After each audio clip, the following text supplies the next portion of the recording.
आवास का लाभ, आवास का लाभ तो दूर गया, करोड़ों लाडली बहनाएं जिनकी वजह से आप सरकार में हो और जिनको कहा था 1,000 रुपए देना शुरू किया, फिर 1250 देना पहुंचा, 1250 रुपए पहुंचाए, उन लाडली बहनाओं का राज्यपाल के अभिभाषण में कहीं कोई उल्लेख नहीं है, कहीं कोई उल्लेख नहीं है। ये उन लाडली बहनाओं के साथ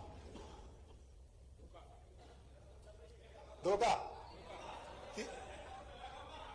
उसका उल्लेख क्यों नहीं है? पैसा तो उनके खाते में डला ना, इस महीने का डलाया क्या? माननीय अध्यक्ष महोदय, मैं उत्तर की प्रतीक्षा नहीं कर रहा, मैं तो चाहता हूं कि जब माननीय मुख्यमंत्री जी जवाब देंगे तब मैं इनका उत्तर चाहता हूं। वैसे मेरी शुभकामनाएं माननीय मुख्यमंत्री जी को, जिस तरह से चल रहे हैं उसी तरह से चलें, कतई अपनी सरकार नहीं कहें, मोदी जी की सरकार है, आप 5 साल रहे, हमारी शुभकामनाएं है, हमारे वर्ग के हो, और जिसने जनगण मन नहीं किया, जिसने तुम्हें माता पिता नहीं किया, वो सब ये बैठे। कांग्रेस नेता के सवाल पर सदन में सत्ता पक्ष के विधायकों ने टोका टोकी भी की, जिसके बाद विधानसभा अध्यक्ष नरेंद्र सिंह तोमर ने सत्ता पक्ष को शांत कराया। रामनिवास रावत ने राज्यपाल के अभिभाषण पर चर्चा करते हुए पूर्व सीएम शिवराज सिंह चौहान की खूब तारीफ की और तंज कसते हुए कहा कि अगर शिवराज सिंह चौहान ने लाडली बहना योजना को मोदी जी की लाडली बहना योजना कह दिया होता तो वो सीएम पद से नहीं जाते।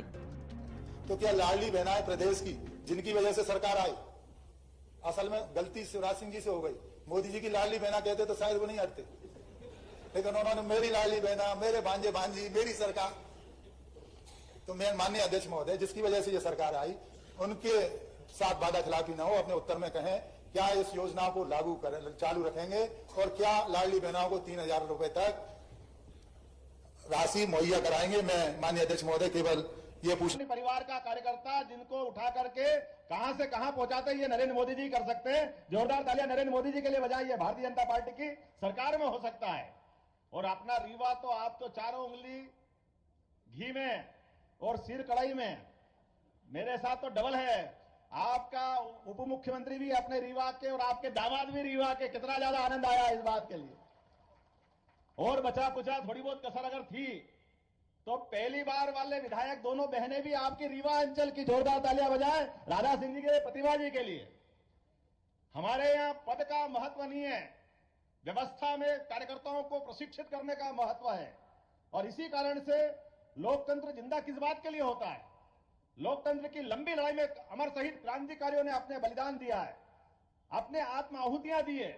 और रीवा का तो मैंने अपने दिवराज सिंह जी से सुना है, रीवा हमारा वो साम्राज्य है जब मुगल सत्ता ने तलवार के दम पर अच्छे को परास्त किया, तो रीवा साम्राज्य ने हमारी सनातन संस्कृति को बचाने के लिए सदैव युक्ति बुद्धि से अपना रास्ता निकालते निकालते पूरा सनातन धर्म को बचाने का प्रयास किया। मैं इस बात के लिए आनंदित भी हूं कि हां, रीवा का अपना वाकई समय आ गया विकास का। जोरदार तालियां बजाओ, अब कोई कोर कसर बाकी नहीं रहेगी रीवा के लिए।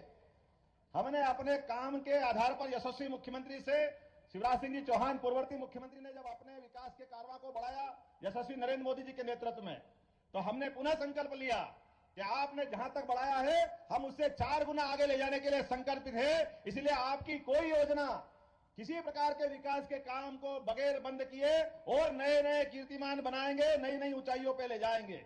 और इसीलिए काम का विकेंद्रीकरण करने का भी हमने सिस्टम बनाया है।